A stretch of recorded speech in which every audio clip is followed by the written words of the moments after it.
Like and subscribe guys. Gun का skin दिया करे ना, उससे तो खतरनाक ये बंडल का स्किन दिया है, मैं तो निकाल लूंगा।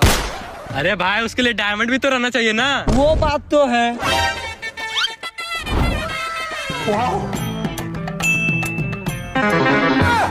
ये देख भाई, आईफोन के साथ साथ आईडी में टॉप अप भी हो गया।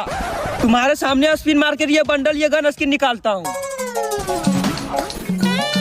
अरे भाई तुम्हारे पास ये आईफोन और 2 लाख डायमंड कहाँ से आ गया?